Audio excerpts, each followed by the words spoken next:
2,000 years, the ancient lost city of Shechem was one of Palestine's most enduring mysteries. Now known as Tel Balata, its origins date back to the Chalcolithic period, in the 4th millennium BC. During the Middle and Late Bronze Age, it stood at the center of the world's trade routes, exporting livestock and grain to the Egyptian Empire, and trading with neighboring Canaanite city-states.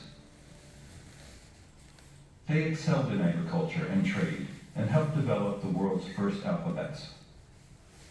Later, the city became home to the ancient Samaritans, and was mentioned in both Egyptian texts and religious sources as being located between the mountains of Gerizim and Ebal.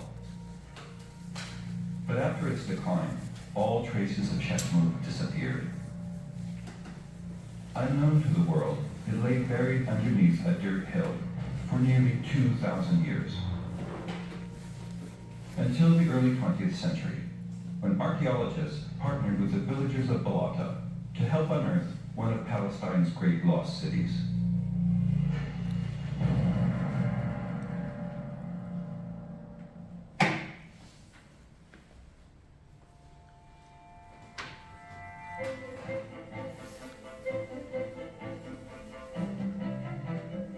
In 1903, German scholar Hermann Tersch used historic clues to search for the lost city of Shechem in the village at the base of Mounts Gerizim and Ebal. Without needing to dig, he found the exposed remains of an old city wall at Tel Balata, and although he had no scientific proof, Tersch reported that he had found ancient Shechem. A few years later, Palestinian masons, building a home for a Balata village notable named Salim, stumbled upon a trove of ancient bronze artifacts. The finds included this 18th century Egyptian cattle branding stamp, used to mark livestock bound for Egypt, and this beautifully decorated curved sword, probably made in the city-state of Byblos. Unknown to the Masons, the trove gave essential clues to the existence of a commercial city.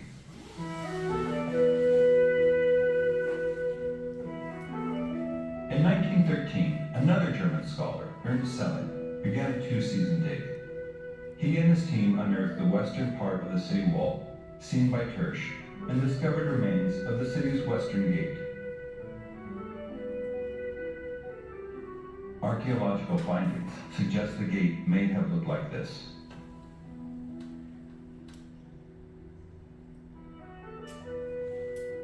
In 1926, Selling returned with a Dutch Near East specialist, Frans Bold, and for 8 years worked with a team of hundreds of Palestinians, digging trench after trench through the mound. Men and women carefully exposed layer upon layer of Tel Balata's lost history. They discovered the remains of a large fortress-like temple with an altar, as well as handmade objects carved from stone, metal, and bone, and troves of pottery. But most intriguing, 2 clay tablets written in Akkadian cuneiform script. It was a letter from a teacher addressed to the father of his student, protesting that he had not been paid his salary. The finds began to tell scientists more and more about life in ancient Shechem. They had traded with Egypt, educated their children, and gathered to worship ancient deities before a massive stone altar.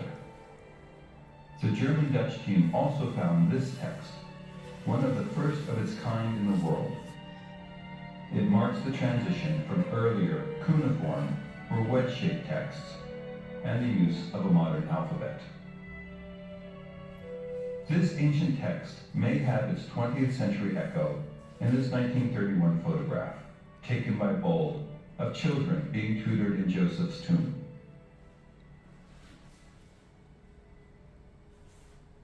Archaeological research was interrupted temporarily during the political upheaval of the Nakba in 1948 and the displacement of Palestinians who found refuge in nearby Balata camp. Work began again in 1956 when G. Ernest Wright began a 2-decade-long American expedition. They continued unearthing the Eastern Gate, as tentatively reconstructed by archaeological experts.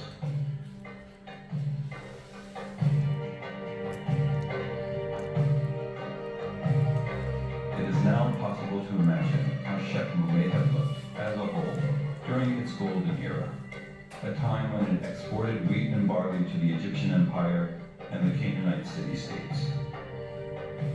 The large Eastern Gate points to strong fortifications.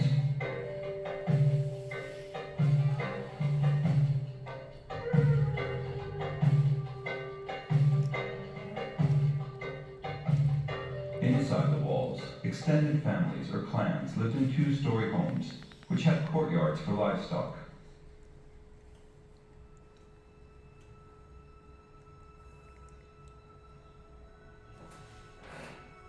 The central location of the temple, with its great stone altar for animal sacrifices, suggests the importance of religion to the people of the city.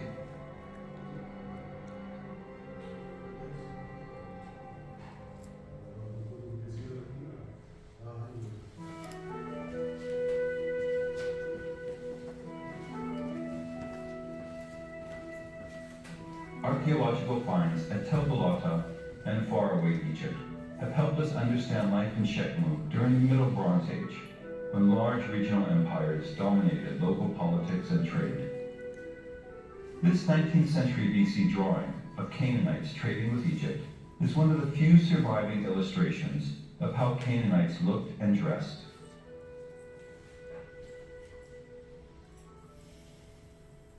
This figurine is an execration text found in Egypt. It places a curse on Shechem. The dolls were smashed to activate the curse. In the Middle Bronze Age, Shechem, like other Canaanite city-states, had an extensive cultural and commercial tie with Egypt, as evidenced in the material culture found throughout Canaan.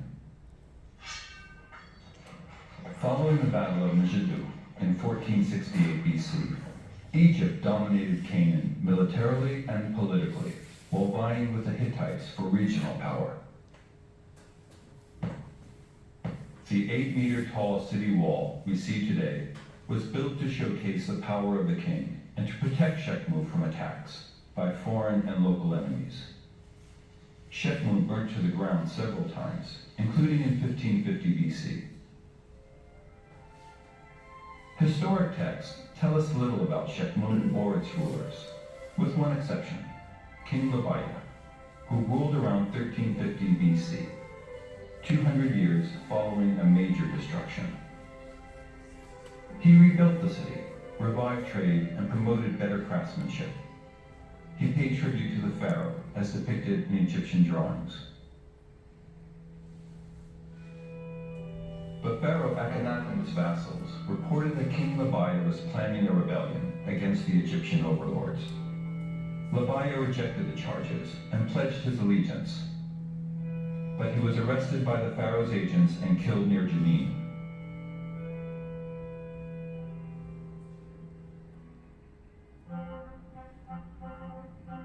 During the Iron Age, Shechem passed through Assyrian, Babylonian, and Persian control. In this period, Samaritans were among the Semitic peoples that lived in Shechem.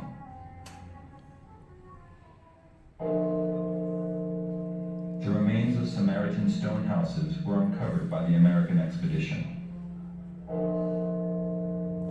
According to tradition, Jesus would have walked through the fields of Tel Balata on his way to nearby Jacob's well, when he stopped to rest and met a Samaritan woman.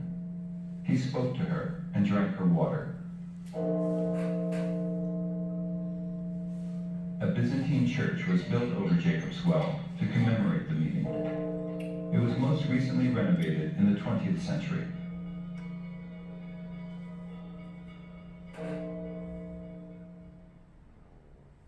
By 72 AD, the Romans founded a new city in the hills to the west.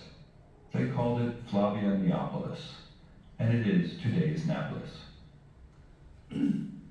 Roman ruins have been discovered under buildings throughout Nablus, along with a well-preserved Roman cemetery, where notables of the empire were laid to rest.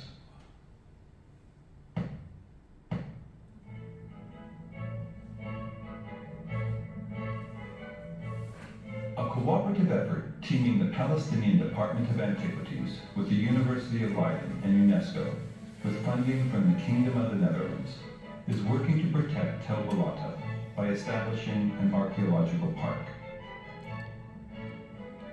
The old town of Nablus and its environment, including the archaeological park of Tel Balata, have been included in the inventory of those properties which Palestine intends to consider for nomination to the UNESCO World Heritage List of sites of potential outstanding universal value.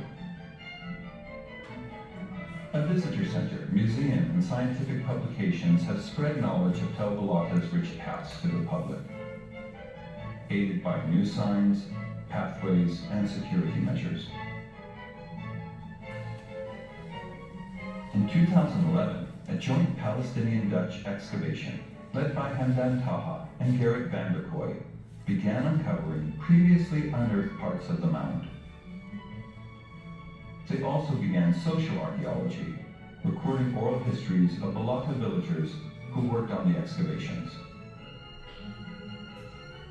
The safeguarding of the archaeological site of Tel Balata is in line with UNESCO's mission to provide technical assistance to the Palestinian institutions and professionals that safeguard cultural heritage in both its tangible and intangible components, and in developing cultural and creative industries.